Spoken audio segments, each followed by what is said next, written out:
macro trauma. So micro trauma is everyday bad posture. So for example, if every day I'm working and I'm always bending down, or I'm always on the computer and I'm always slouching, that's micro trauma. Over time, I develop lots of problems on my shoulders or whatever like that. Macro trauma is a big slip or fall or an accident, something big that happened to you. So that's what can cause you to lose your curve. The third T is this. Did you have a question? Yes. Yep, that's macro trauma. So basically, it's like a big trauma, but like you probably don't feel anything right now. But wait 20 years. I'm just kidding. Anyway, when you're in Seattle, I'll find you a good chiropractor. Okay. So basically, yeah, you want to take care of that because trauma can cause this, and over time, it causes degeneration quickly. So that's why, especially people who are athletic, that's one of the things is this. Do you guys know who Jerry Rice is? Yes. I didn't. But anyways, apparently he's very famous. And he's a football player that plays football for 20 years. And he said that the life of a football player is only 4 years. But he was able to play 20 years because he had a chiropractor and because he took care of his body and he ate well and everything like that. Wow. So if you notice, have you guys watched Olympics, any Sure. of the Olympics? Who's that volleyball player? Like what's that famous Southern California volleyball player? Missy. Yeah. Missy, my mentor in Southern California is her chiropractor. So he actually went to London with her to adjust her as she was during the Olympics. So basically, like any sports, right? All sports, even my Chargers, right? Like San Diego Chargers. My friend is a chiropractor for the Chargers, so he's always out in the field to make sure that everybody's okay, and he takes care of them before their game. So basically, if you're an athlete, you're going to have trauma. Someone's going to run into you, and you're going to fall. You're not going to be the perfect skier or something like that. So that's why one of the things we do is we take care of athletes.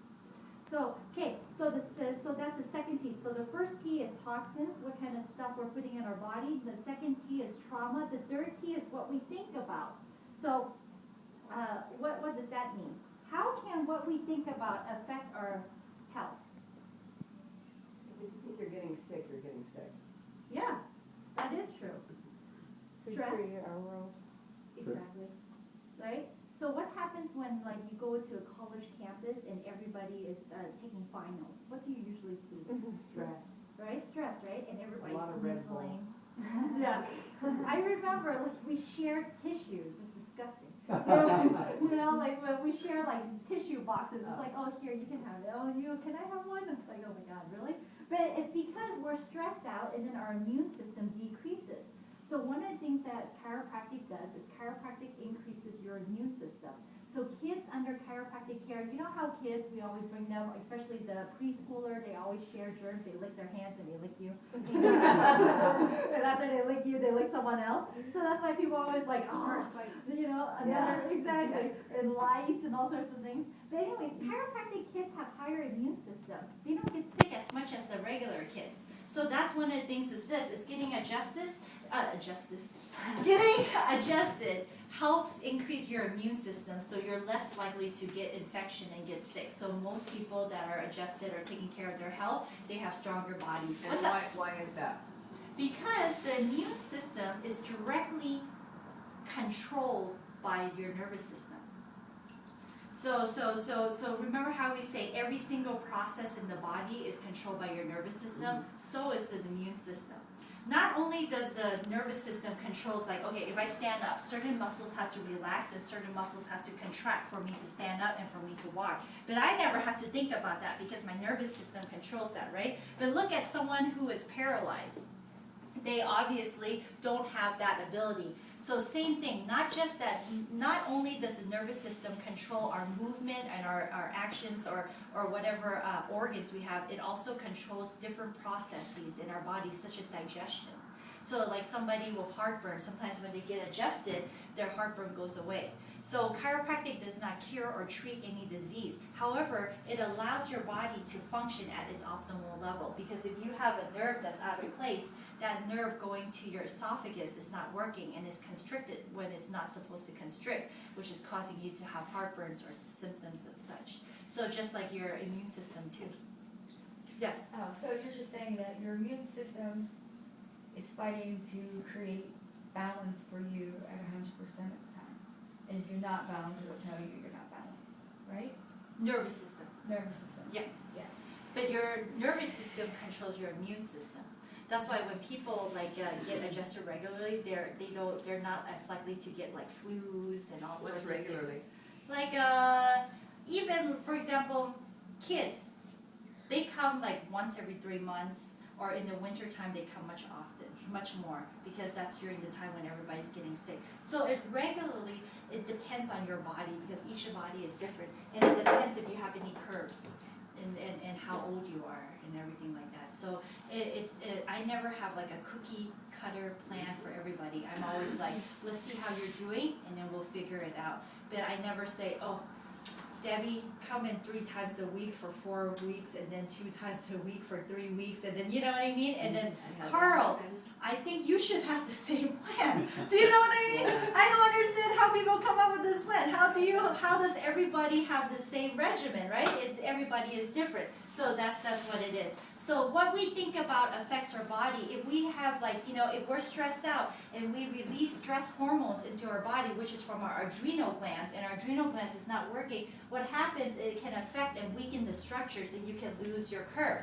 Second of all is this. One of the people, and you probably all know her already, is Lisa Olshafer, who sits right in the back like a good student. So basically, Lisa and I work very closely together. So a lot of times, people like this, sometimes when we adjust them, they start crying. Now this is very rare, Scott. This does not happen every day. But what happens only when somebody is completely emotionally unstable. So what happens is when we adjust them, it just releases some emotions and stuff like that. And as I said, this is very rare, okay? Not everybody that comes and adjusts and starts crying on my bedside, I'll be like, no, stop crying, I'm not no. But so one of the things the reason why I say that is because I work with Lisa Olshafer. And Lisa is a transformational life coach. Are you okay? So can you maintain a higher level of immunity, immune system without coming to a chiropractor by your lifestyle? Yes, you can. I'm sorry. The person next to you is quite a distraction. Okay. No, yes, you can. So you can have good lifestyle choices, and that would help you increase your immune system, right? For example, when you're sick, you shouldn't eat any sugar at all. Why? That lowers your immune system. It builds mucus, yes. It lowers your immune system. It lowers your immune system. But why does it lower immune system? Because bacteria feeds on sugar. So when you eat sugar, you're feeding it so that it can be stronger. So that's why when you're sick, no sugar. Because and sugar includes bread, pasta, all those things too. It doesn't include candy. What's that? No chocolate. That's what sugar. Nothing was high fructose corn syrup. Ever. Sick or not sick. And why is high fructose corn syrup so bad? And why do you think commercials say, oh, it's from corn, it's so natural? Why? Tell us. Because the body can only process about 1% of anything that has high fructose corn syrup in it, utilizes in the liver, and that's used for energy, and all the rest of it is stored directly as fat in the body. So the last energy source used in your entire body. Only would use it if you were absolutely starving. Yes. So